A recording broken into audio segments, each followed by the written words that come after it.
എല്ലാവർക്കും സ്നേഹ വന്ദനങ്ങൾ ഞാൻ ഇപ്പോൾ കാലം അറിയിക്കുന്നു. I want to read a portion from the book of Psalms 100 verses 1 and 2. സങ്കീർത്തനം 100-ന്റെ 1-2 വാക്യങ്ങൾ.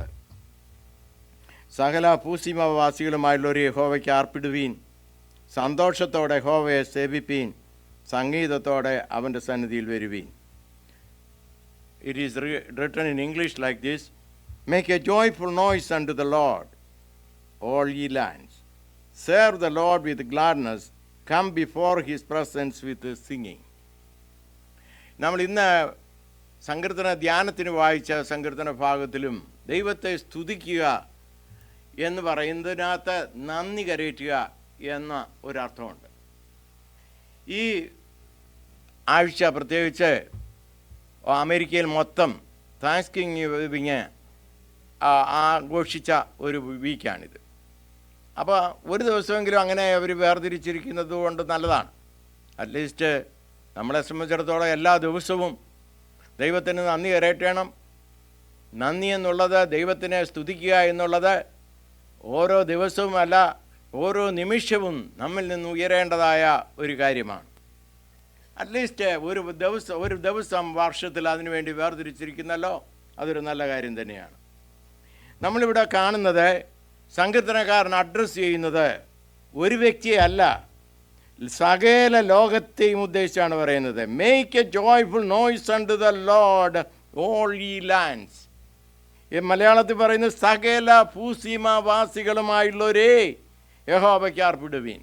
അപ്പം നന്ദിയോടെ ദൈവത്തെ സ്തുതിക്കുകയും ആർപ്പിടുകയും ചെയ്യുവാൻ സകല ലോകത്തിലുമുള്ള, ഈ ലോകത്തിലുള്ള സകല മാനവരാശിയെയും ദൈവം ആഹ്വാനം ചെയ്യുകയാണ്.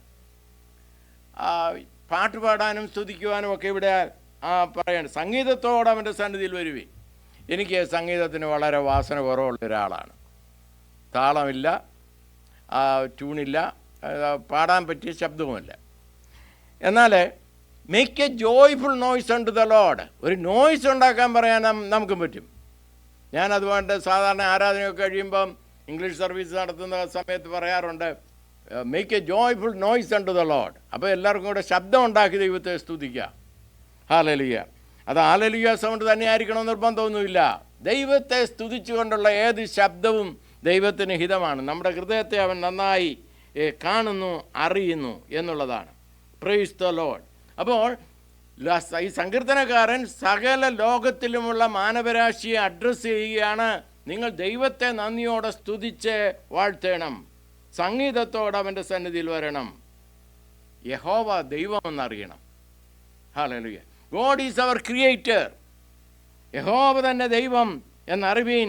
അവൻ നമ്മെ ഉണ്ടാക്കി, നാം അവനുള്ളവരാകുന്നു, അവൻ്റെ ജനവും അവൻ മേയിക്കുന്ന ആടുകളും തന്നെ. Price the Lord. അപ്പോൾ why should we praise him? We should praise him because he made us. ഞാൻ താങ്ക്സ്ഗിവിങ്ങിൻ്റെ ദിവസം പറയുണ്ടായി, ചിലർ പറയാറുണ്ട് I am a self made man. നമുക്ക് ആർക്കെങ്കിലും പറയാൻ കഴിയുമോ I am a self made man എന്ന്, അല്ലെ I am a self made woman എന്ന്? ഒരിക്കലും സാധ്യമല്ല. ഒരു പശു ഒരു കുട്ടിയെ പ്രസവിച്ചാൽ ചില മണിക്കൂറുകൾക്കകം ആ പശുക്കിടാവ് ഓടി നടക്കും. എന്നാൽ സൃഷ്ടിയുടെ മകുടമെന്നറിയപ്പെടുന്ന മാനവരാശിക്ക് ഒരു കുഞ്ഞുണ്ടായാൽ ദീർഘനാളുകൾ കാത്തിരിക്കണം. ആ കുഞ്ഞൊരു ഫസ്റ്റ് ഒരു കുറഞ്ഞതൊരു വർഷമെങ്കിലും കഴിയണം ആ കൊച്ചൊന്ന് നടക്കണമെങ്കിൽ. അതുതന്നെ പിച്ചായിരിക്കും നടക്കുന്നത്. ആരുടെയെങ്കിലും സപ്പോർട്ടില്ലാതെ 1 വയസ്സുള്ളപ്പോഴും നടക്കാൻ പല കുഞ്ഞുങ്ങൾക്കും സാധിക്കത്തില്ല. എന്നാൽ ഒരു പശുക്കിടാവിന് ജനിക്കുന്ന അന്ന് തന്നെ ഓടാൻ കഴിയും. ഒരു ആട്ടുംകുഞ്ഞിനെ ജനിച്ചു കഴിഞ്ഞാൽ അന്ന് തന്നെ അതിന് ഓടാൻ സാധിക്കും. അപ്പോൾ എങ്ങനെ മനുഷ്യന് പറയാൻ കഴിയും ഞാനൊരു സെൽഫ് മെയ്ഡ് മാനാണെന്ന്? അവൻ്റെ അമ്മ, അവൻ്റെ അപ്പൻ, അവൻ്റെ അല്ലെങ്കിൽ ആ കുട്ടിയുടെ സഹോദരങ്ങൾ, അല്ലെ വേണ്ടപ്പെട്ടവരൊക്കെ വളരെ കരുതലോടെ കൈത്താങ്ങൽ കൊടുത്ത് വളർത്തുന്നത് കൊണ്ടാകണം ആ കുഞ്ഞാൻ വളർന്നു വരുന്നത്. എന്നാൽ അഹങ്കാരത്തോടെ അത് കുഞ്ഞ് വളർന്നു കഴിയുമ്പം പറയാന്നിരിക്കട്ടെ I am a self made man എന്ന്. ഈ അവന് കൈത്താങ്ങൽ കൊടുത്തവർക്ക് പറയാൻ സാധിക്കുമോ അവൻ സെൽഫ് മെയ്ഡാണെന്ന്? ഒരിക്കലും അല്ല. അവൻ്റെ മൂക്ക് മോശമായി ഒലിച്ചുകൊണ്ടിരുന്നപ്പോൾ അത് തുടച്ച് വൃത്തിയാക്കിയ അമ്മ, അല്ലെ സഹോദരങ്ങളെ ഒക്കെ അവിടെ ഉണ്ട്. അവരൊക്കെ അത് കേൾക്കുമ്പോൾ വിചാരിക്കും, അയ്യോ എൻ്റെ കുഞ്ഞിന് ഇങ്ങനെ പറയാൻ എവിടുന്ന് ധൈര്യം കിട്ടി? ഞാൻ അവനെ എത്ര നാളായി ഇങ്ങനെ താലോലിച്ചു കൊണ്ടുവന്നിട്ടാവും നടന്നത്. എന്തൊക്കെ ആ അമ്മയ്ക്കും അപ്പനും മറ്റുള്ളവർക്കും പറയാൻ സാധിക്കും. എന്നാൽ ദൈവം ഇതൊക്കെ കണ്ടേച്ച് നിൽക്കുകയാണ്. ദൈവം നമ്മളോടൊന്നും ചാർജ് ചെയ്യുന്നത് നമ്മൾ കേൾക്കുന്നില്ല. ദൈവത്തിൻ്റെ ശബ്ദം കേൾക്കാൻ കഴിയുമെങ്കിൽ ദൈവത്തിന് പറയാൻ സാധിക്കും, നിന്നെ സൃഷ്ടിച്ച ദൈവമാണ് ഞാൻ. Price the Lord. അപ്പോൾ ദൈവം നമ്മെ സൃഷ്ടിച്ചിരിക്കുന്നത് കൊണ്ട് നാം ദൈവത്തെ സ്തുതിക്കണം. നാം നമ്മെ തന്നെ സൃഷ്ടിച്ചതല്ല എന്നവിടെ പറയുന്നു. നാം അവനുള്ളവരാകുന്നു, അവൻ്റെ ജനവും അവൻ മേയ്ക്കുന്ന ആടുകളും തന്നെ. സ്തോത്രം. അപ്പോൾ അവർ ഇംഗ്ലീഷിൽ അത് എഴുതിയിട്ടുണ്ട്. 2-ാം വാക്യത്തിൽ, no ye that the Lord he is God, it is he that made us. അവൻ നമ്മെ ഉണ്ടാക്കി, and not we ourselves. അത് മലയാളത്തിൽ അതിൻ്റെ ട്രാൻസ്ലേഷൻ കൊടുത്തിട്ടില്ല. നാം നമ്മെ തന്നെയല്ല സൃഷ്ടിച്ചതെന്നുള്ള പദപ്രയോഗം മലയാളത്തിൽ കൊടുത്തിട്ടില്ല. ഇന്ന് ഇംഗ്ലീഷിലതുണ്ട്. അപ്പം ദൈവമാണ് നമ്മെ സൃഷ്ടിച്ചത്, ദൈവമാണ് നമ്മെ നിർമ്മിച്ചത്. രോഗങ്ങൾ വന്നപ്പോൾ സൗഖ്യം തന്നത് ദൈവമാണ്, ആരോഗ്യം തന്നത് ദൈവമാണ്, ബലം നൽകിയത് ദൈവമാണ്, എന്തെങ്കിലും കാര്യങ്ങൾ ഗ്രഹിക്കുവാൻ ബുദ്ധിയെ പ്രകാശിപ്പിച്ചെന്നത് തന്നത് ദൈവമാണ്. നമുക്ക് വേണ്ട ഫ്രണ്ട്ഷിപ്പ്, നമുക്ക് വേണ്ട സഭ, നമുക്ക് വേണ്ട കാര്യാദികളൊക്കെ ക്രമീകരിച്ചു തന്നത് ദൈവമാണ്. ആ ദൈവത്തിന് എന്തുകൊണ്ട് നന്ദി കരേറ്റിക്കൂടാ എന്നാണ് അവിടെ ചോദിക്കുന്നത്. Serve the Lord with gladness. അപ്പോൾ അവിടെ പറയുന്നത് ഒരു ഇൻറ്റൻഷനല്ലായിട്ടായിരിക്കണം അവനെ സെർവ് ചെയ്യേണ്ടത്. ഞാൻ ദൈവത്തിനുള്ളതാ, ഞാൻ ജീവിക്കുന്നതെല്ലാം ദൈവത്തിനാണ് എന്ന് പറഞ്ഞിട്ട് കാര്യമില്ല. ഇൻറ്റൻഷണലായിട്ട് നമുക്കൊരു ബോധ്യം വേണം, ഞാൻ എൻ്റെ ദൈവത്തിൻ്റേതാണ്, ഞാൻ ദൈവത്തിൻ്റെ സൃഷ്ടിയാണ്, എനിക്ക് അവനെ സേവിക്കണം, സ്നേഹിക്കണമെന്നുള്ള ഒരു ഉത്ബോധ്യം നമ്മുടെ ഹൃദയാന്തർഭാഗത്തു നിന്ന് ഉണ്ടാകണം. ഹല്ലേലൂയ, സ്തോത്രം. ഏത് സാഹചര്യത്തിലും സന്തുഷ്ടരായിരിക്കാൻ ദൈവം നമ്മെക്കുറിച്ച് ആഗ്രഹിക്കുന്നു. താങ്ക്ഫുൾ ആയിരിക്കാൻ എന്ന് പറഞ്ഞാൽ it is our privilege to be happy. അതൊരു നമ്മുടെ ഡിസിഷനാണ്, ഹാപ്പിനെസ് വേണമെന്നുള്ളത്. ചിലർക്ക് രണ്ട് കാലും പാരലൈസ്ഡ് ആയിരിക്കാം, എന്നാലും അവരിൽ സന്തുഷ്ടമായ ഒരു മനസ്സ് കാണും. അതവരുടെ ചോയ്സാണ്, സന്തുഷ്ടമായിരിക്കുക, താങ്കിങ് ഹാർട്ടോടുകൂടി ആയിരിക്കുക എന്നുള്ളത്. പ്രതികൂല സാഹചര്യത്തിൻ്റെ മധ്യത്തിലും സന്തുഷ്ടരായിരിക്കാൻ, ദൈവത്തോട് നന്ദിയുള്ളവരായിരിക്കാൻ നമുക്ക് കഴിയും. ഹല്ലേലൂയ. അപ്പോൾ കം ബിഫോർ ഹിസ് പ്രസൻസ് വിത്ത് സോങ്സ്. ഞാൻ രാവിലെ എഴുന്നേൽക്കുമ്പോൾ പാടണമെന്നൊക്കെ ആഗ്രഹമുണ്ടെങ്കിലും ട്യൂണ് ശരിയാകാത്തത് കൊണ്ട് ഞാൻ തന്നെ പാടാനധികം ശ്രമിക്കാറില്ല. അതുകൊണ്ട് ഏതെങ്കിലും ടേപ്പോ അല്ലെങ്കിൽ ഒക്കെ ഓൺ ചെയ്ത് ആ പാട്ട് പ്രാർത്ഥിക്കുന്നതിന് മുമ്പ് കേൾക്കാറുണ്ട്. കാരണം നമ്മുടെ ഇനാഡിക്വസിയാണ്. എന്നാൽ ദൈവത്തിന് അതും ഒരു പ്രശ്നമല്ല. എനിക്കുള്ള ട്യൂണിൽ പാടിയാൽ മതി. ദൈവമല്ലേ അത് തന്നത്. എനിക്ക് ട്യൂണില്ലാത്ത അവസ്ഥ ദൈവത്തിൽ നിന്ന് കിട്ടിയതല്ലയോ. പിന്നെ അതെന്തുകൊണ്ട് ഞാൻ ആ ട്യൂണിൽ തന്നെ പാടിക്കൂടാ, ട്യൂണില്ലെങ്കിലും അങ്ങനെ എന്തുകൊണ്ട് പാടിക്കൂടാ എന്നെനിക്ക് തോന്നാറുണ്ട്. അതുകൊണ്ട് പാട്ട് പുസ്തകം എടുത്ത് വെറുതെ പാടും. ട്യൂണൊന്നും ശരിയല്ല. അപ്പോൾ ലീലാമ്മ പറയും, ഈ പാട്ടിൻ്റെ ട്യൂൺ ഇതൊന്നുമല്ല എന്ന് പറയും. അപ്പോൾ പറഞ്ഞാൽ ഞാനുണ്ടാക്കിയ ട്യൂണാ അത്. ഞാൻ പാടുന്നതാണ് അതിൻ്റെ ട്യൂൺ. എന്നെ സംബന്ധിച്ചിടത്തോളം അതിൻ്റെ ട്യൂൺ ഓർത്തിരിക്കാനോ പാടാനോ ഉള്ള കഴിവില്ല. പിന്നെ മറ്റുള്ളവരൊക്കെ പാടുമ്പോൾ ഞാനിവിടെ കൂടെ മൂളുകയോ പാടുകയോ ഒക്കെ ചെയ്തു എന്ന് വരാം. Price the Lord. ഞാൻ കഴിഞ്ഞ ദിവസങ്ങളിലൊക്കെ പറഞ്ഞിട്ടുള്ളതുപോലെ ഈ 2 താലന്ത് കിട്ടിയവനും 1 താലന്ത് കിട്ടിയവനും 5 താലന്ത് കിട്ടിയവനും 10 താലന്ത് കിട്ടിയവനും ഒക്കെ ഉണ്ടെന്നിരിക്കട്ടെ. 10 താലന്ത് കൊടുത്തവനോടല്ല 10 ചോദിക്കുള്ളൂ. 1 താലന്ത് കൊടുത്തവനോട് 10 താലന്ത് എന്ത് ചെയ്യടാന്ന് ചോദിക്കുമോ? അപ്പം നമ്മളെ ഏൽപ്പിച്ചതിന് ഉത്തരവാദിത്വമേ നമുക്കുള്ളൂ. നമ്മെ ഏൽപ്പിച്ചിരിക്കുന്ന താലന്തുകൾക്കും കഴിവുകൾക്കും അനുസരിച്ചുള്ള കാര്യം മാത്രമേ നമ്മെ സൃഷ്ടിച്ചവൻ നമ്മളോട് ചോദിക്കുകയുള്ളൂ കണക്ക് തീർക്കുന്ന കാലത്ത്. Price the Lord. എന്നാൽ ഇവിടെ ആള് എത്രയുണ്ടെന്നുള്ളതല്ല, ഉള്ളവരൊക്കെ ആത്മീയ വർധനവ് പ്രാപിക്കണം, ഉള്ളവർക്ക് സ്പിരിച്വലായിട്ടുള്ള എഡിഫിക്കേഷൻ ഉണ്ടാകണം. നമ്മൾ കുറച്ച് പേരോ എത്ര വലിയ കൂട്ടമോ എന്നുള്ളതല്ല, ഉള്ളവർ ഉറച്ച വിശ്വാസികളായി ആത്മനിറവോടുകൂടി ദൈവത്തിന് നന്ദി കരേറ്റിക്കൊണ്ട് ദൈവഹിതമനുസരിച്ച് ജീവിക്കുവാൻ മനസ്സ് വെച്ചാൽ കർത്താവിൻ്റെ വരവെങ്കിൽ എല്ലാവരും അങ്ങ് എടുക്കപ്പെടുമെങ്കിൽ 100% പ്രൊഡക്ടിവിറ്റി ഉണ്ട്, ഇല്ലേ? ആ 10 പേരുണ്ടാകുന്നവർ അല്ലെ 100 പേരുള്ളവർ അവരെല്ലാവരും ദൈവസന്നിധിയിൽ എടുക്കപ്പെടുന്നു. 10,000 ഉണ്ടോ അല്ലെ അത് കുറവാണോ എന്നുള്ളതല്ല, ഉള്ളവർ ദൈവസന്നിധിയിൽ എത്തുന്നതാണ് ദൈവം നമ്മെക്കുറിച്ച് ചോദിക്കുന്ന കാര്യം. ഏൽപ്പിച്ചിരിക്കുന്നതിൽ വിശ്വസ്തത ഉള്ളവരായിരിക്കുക, അവിടെയാണ് നമുക്ക് സന്തോഷം കണ്ടെത്തേണ്ടത്. എന്നാൽ നന്ദിയുള്ള ഒരു ഹൃദയം നമുക്ക് മറ്റുള്ളവരോടുണ്ടായിരിക്കണം, ദൈവത്തോടും ഉണ്ടായിരിക്കണം. അതാണ് ദൈവം നമ്മെക്കുറിച്ച് ആഗ്രഹിക്കുന്നത്. നമ്മൾ എന്തുകൊണ്ട് ദൈവത്തെ സ്തുതിക്കണം എന്നുള്ളതിന് ഉത്തരം ഈ സങ്കീർത്തനം പറയുന്നു. Because he is God, he made us. അവൻ നമ്മെ നിർമ്മിച്ചു, സൃഷ്ടിച്ചു. അതുകൊണ്ട് നാം അവനെ ഒരു നന്ദിയുള്ളവരായി അവനെ സ്തുതിക്കണം. ഹല്ലേലൂയ. യഹോവ ഈസ് ഗോഡ്. അവനെ ദൈവമെന്നറിഞ്ഞ് നമ്മൾ ആരാധിക്കണം. ഹല്ലേലൂയ. Praise the Lord. ദൈവം നമ്മെ സൃഷ്ടിച്ചതുകൊണ്ട് ദൈവത്തിന് നമ്മുടെ മേലൊരു അവകാശമുണ്ട്. ദൈവം നമ്മെ സൃഷ്ടിച്ചു, അതുകൊണ്ട് ദൈവത്തിന് നമ്മുടെ മേൽ ആ ഒരു ഉത്തരവാദിത്വമുണ്ട്, നമ്മുടെ മേൽ അവകാശമുണ്ട്. അതുകൊണ്ട് തന്നെ നാം ദൈവത്തെ ആരാധിക്കുവാൻ കടപ്പെട്ടിരിക്കുന്നു. ഹല്ലേലൂയ, സ്തോത്രം. എന്നാൽ നമ്മൾ ചിന്തിക്കേണ്ട ഒരു കാര്യം, ഒരു വിശ്വാസിയെ സംബന്ധിച്ചിടത്തോളം ചിന്തിക്കേണ്ട ഒരു കാര്യം, നമ്മളെ സൃഷ്ടിച്ചു എന്ന് മാത്രമല്ല,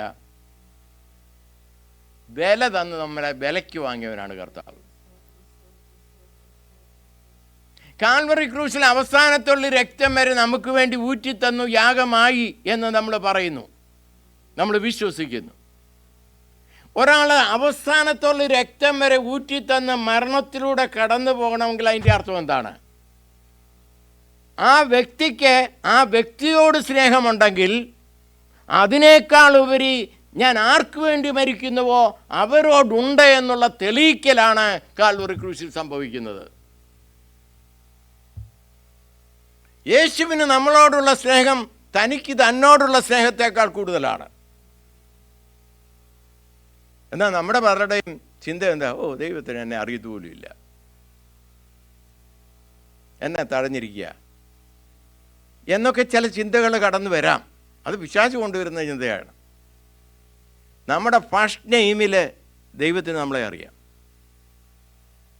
നമ്മെ ഉള്ളത് അവസ്ഥയിൽ ദൈവത്തിന് നമ്മെ അറിയാം.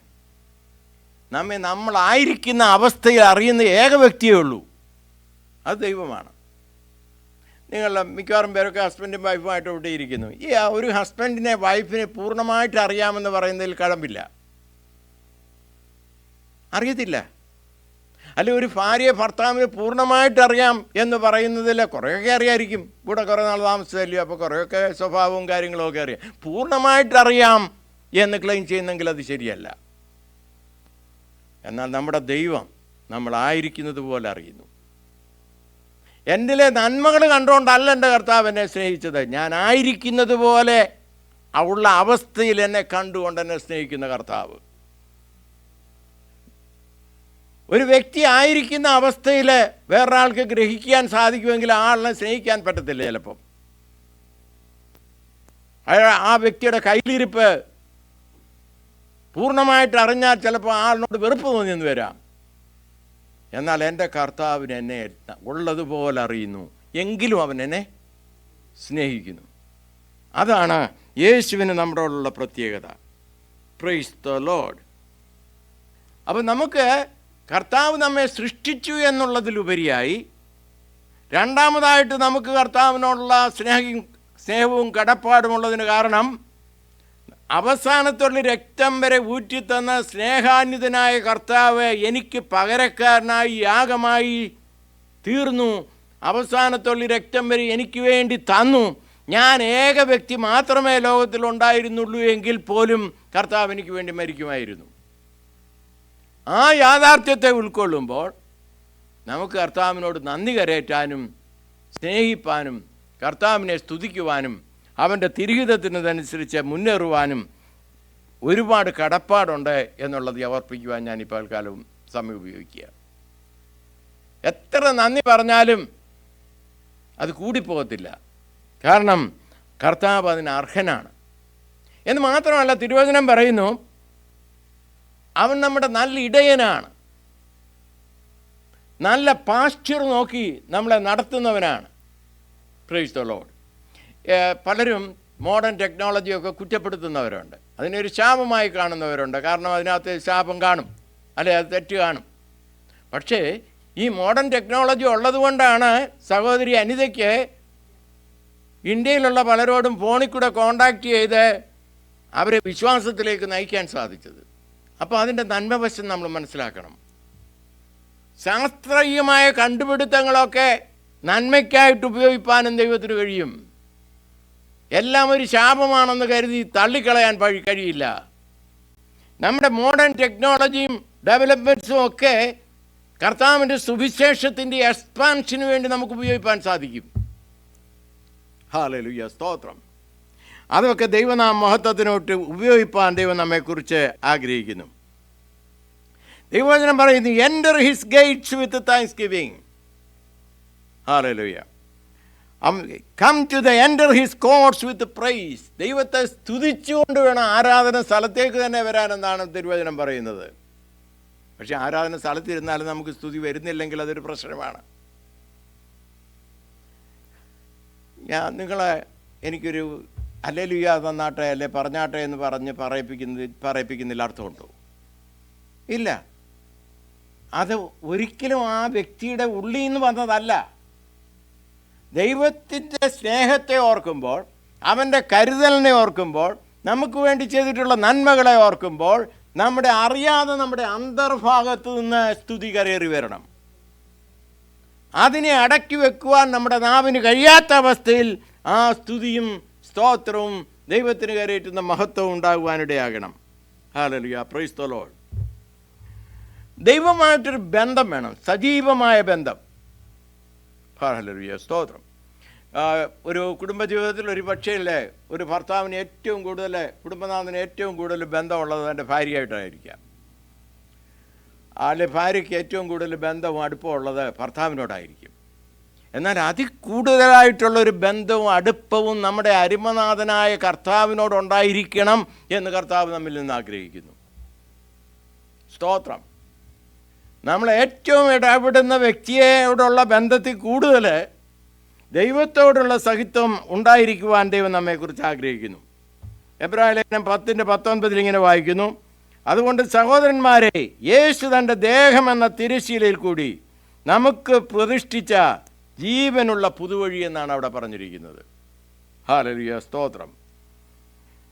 ദേഹമെന്ന തിരശ്ശീലയിൽ കൂടി നമുക്ക് പ്രതിഷ്ഠിച്ച ജീവനുള്ള പുതുവഴി.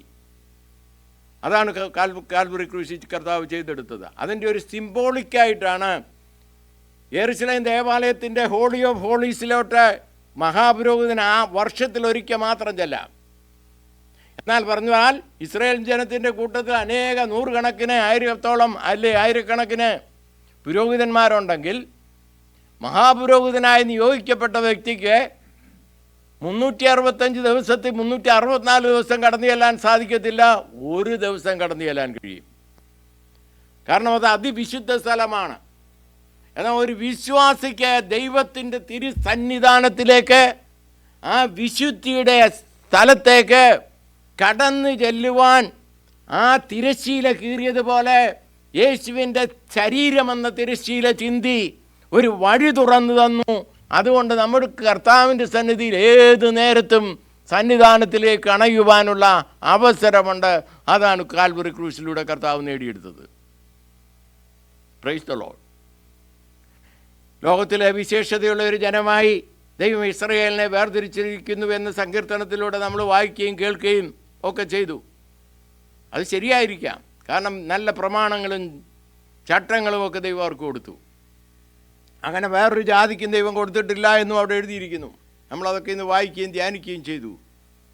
എന്നാൽ അതിലെ ഏറ്റവും മുഖ്യനായിരിക്കുന്ന മഹാപുരോഹിതന് വർഷത്തിൽ ഒരിക്കൽ മാത്രം കടന്നു ചെല്ലാകുന്ന ആ വിശുദ്ധ സ്ഥലത്തിൻ്റെ അനുഭവത്തിലേക്ക്, ദൈവ സാന്നിധ്യത്തിലേക്ക് കടന്നു ചെല്ലുവാൻ തക്കവണ്ണം ബലഹീനരായ നമുക്ക് ഓരോ നിമിഷവും ദൈവം സാഹചര്യം ഒരുക്കി തൻ്റെ ദേഹമെന്ന തിരശ്ശീല നമുക്ക് വേണ്ടി ചിന്തിക്കേറിയതോടുകൂടെ. Price the Lord. ഒരു ജീവൻ്റെ പുതുവഴി നമുക്ക് വേണ്ടി തുറന്ന് ലഭിച്ചിരിക്കുന്നു എന്ന് നമ്മളവിടെ കാണുന്നു. Praise the Lord. ദൈവത്തിൻ്റെ പ്ലാനുകൾ വളരെ മനോഹരമാണ്, അവർണ്ണനീയമാണ്. അതുകൊണ്ടാണ് നമ്മൾ പറയുന്നത് our God is good all the time. All the time God is good എന്ന് നമ്മൾ പാടാൻ കാരണം എന്താണ്? നമ്മുടെ കർത്താവ് നല്ലവനായതുകൊണ്ടാണ്. അവൻ സ്തുതിക്കും സ്തോത്രത്തിനും യോഗ്യനാണ്. നമ്മൾ മറ്റ് കൾച്ചറുകളിലുള്ള ദൈവങ്ങളായിട്ട് പറയുന്നവരുണ്ട്, മറ്റ് മതങ്ങളിലുമൊക്കെ. അവരെല്ലാം നല്ലവരാന്ന് പറയാനൊക്കത്തില്ല. എന്നാൽ കർത്താവിനെ കുറിച്ച് നമുക്ക് പറയാൻ സാധിക്കും, God is good all the time, he is good. Praise the Lord എന്ന് പറയാൻ സാധിക്കും. കാരണം അവൻ കരുണയുള്ളവനാണ്, കൃപയുള്ളവനാണ്. Hallelujah. He is beneficial to us. നമുക്ക് നന്മ ചെയ്യുന്നവനാണ് അവൻ. അതുകൊണ്ട് നമുക്ക് നന്ദി കരേറ്റുവാൻ, സ്തുതി കരേറ്റുവാൻ വളരെ കടപ്പാടുണ്ട് എന്ന് പറയാതിരിക്കാൻ കഴിയില്ല. ഹല്ലേലൂയ. Price the Lord. നമ്മൾ ഒരു ഭാഗ്യാവസ്ഥയാണ് ഇനിയും വരാൻ പോകുന്നത്.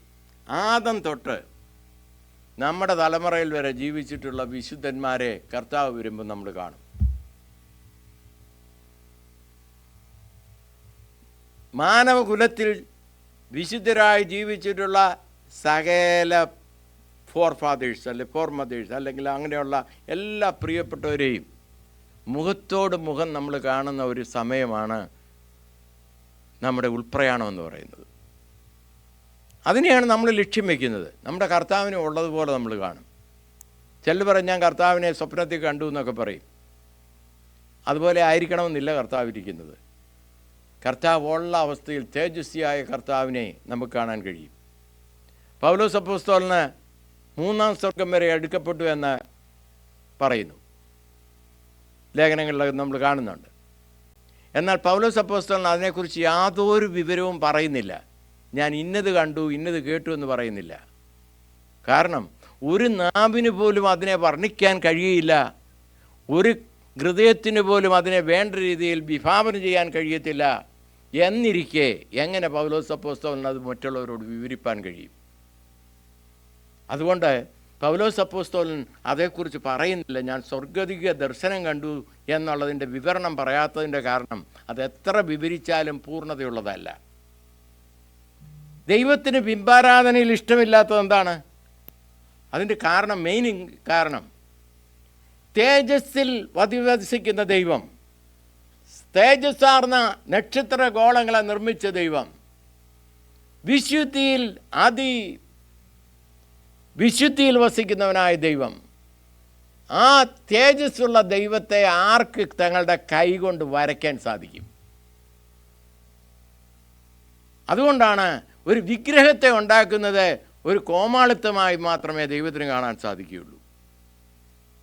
ദൈവത്തിൻ്റെ ഇമേജ് ഉണ്ടാക്കുവാൻ ആർക്ക് കഴിയും?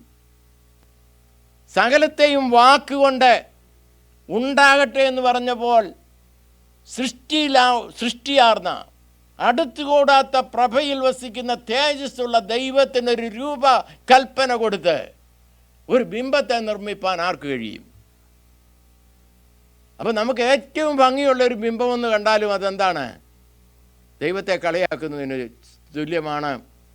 ഒരു കോലം കെട്ടി ദൈവത്തെ അപമാനിക്കുന്നതിന് തുല്യമാണ്.